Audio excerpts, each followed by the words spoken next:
Chettinad Cement, perfect concrete choice. 63 years of excellence.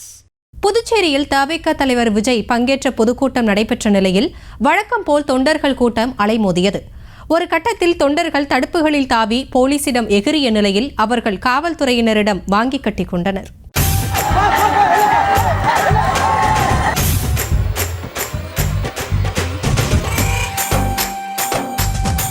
இதுகளுக்கு pass இருக்கு, உள்ள கூட்டிட்டு போங்க என எருமை மாடுகளை காட்டி தொண்டர்கள் காண்டாகும் அளவுக்கு தவிகவின் புதுச்சேரி பொதுக்கூட்டம் அரங்கேறி இருக்கிறது.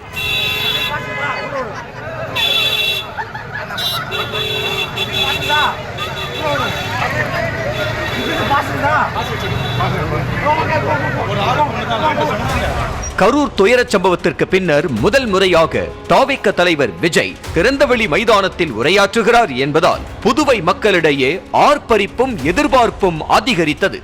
ஆனால் கரூரில் பாடம் கற்ற தவிக கடும் கட்டுப்பாடுகளுக்கு மத்தியில் பரப்புரை கூட்டத்தை ஏற்பாடு செய்திருந்தது. போலீசாரும் சட்ட ஒழுங்கு விவகாரத்தில் எந்த சமரசமும் செய்து கொள்ளாமல் கெடுபிடிகளை விதித்திருந்தனர். இதுவரை இல்லாத அளவுக்கு புதுச்சேரி தமிழ்நாடு எல்லையிலேயே போலீசார் வாகன தணிக்கையில் ஈடுபட்டு தவிக கூட்டத்துக்கு வந்த அண்டை மாநிலத்தவரை திருப்பி அனுப்பும் பணியில் ஈடுபட்டனர். கூட்டத்துக்கு வந்த கட்சியினர், பொதுமக்கள் என ஒவ்வொருவரையும் போலீசார் சல்லடை போட்டு துலாவிய பின்னரே மைதானத்திற்குள் அனுமதித்தனர்.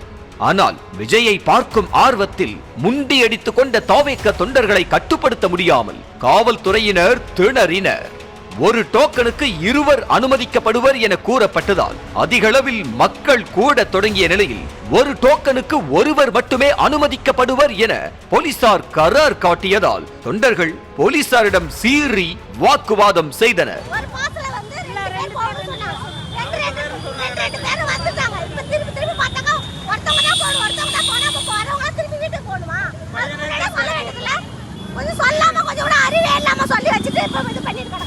ஒரு கட்டத்தில் போலீசாரின் தடுப்புகளையும் மீறி உள்ளே செல்ல முயன்றதால் காவல்துறையினர் வேறு வழியின்றி தடியடி நடத்தும் சூழலுக்கு தள்ளப்பட்டனர். விவரமறிந்து பதறி போன புஸ்ஸி ஆனந்த் விறுவிறுக்க நிகழ்விடத்திற்கு விரைந்து தொண்டர்களை கட்டுப்படுத்தும் முயற்சியில் ஈடுபட்டார். இதில் என்ன கொடுமை என்றால், போலீசார் அனுமதித்த 5000 பேர் திரண்டும் கூட மைதானத்திற்கு வெளியே ஏராளமானவர்கள் திரண்டிருந்ததால் வேறு வழியின்றி டோக்கன் இல்லாதவர்களையும் உள்ளே அனுமதிக்குமாறு நிர்வாகிகள் போலீசிடம் கெஞ்சினர். எது எப்படியோ வழக்கம் போல தடுப்புகளை தாவி தாவி தொண்டர்கள் கூட்டத்திற்குள் புகுந்துவிட்ட நிலையில் பொதுக்கூட்டத்தை நடத்தி முடிப்பதற்குள் காவல்துறையினர் படாது பாடுபட்டு விட்டனர். சொல் பேச்சை கேட்காத தொண்டர்கள் ஒருபுறம் என்றால், எருமை மாடுகளும் பன்றிகளுமே மறுபுறம் இங்குமங்குமாய் சுற்றி திரிந்து போலீஸை கடுப்பேற்றின.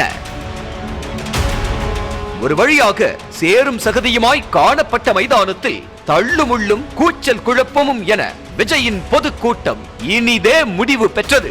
மீண்டும் சந்திக்கும் வரை நன்றி, வணக்கம். Chettinad Cement, perfect concrete choice. 63 years of excellence.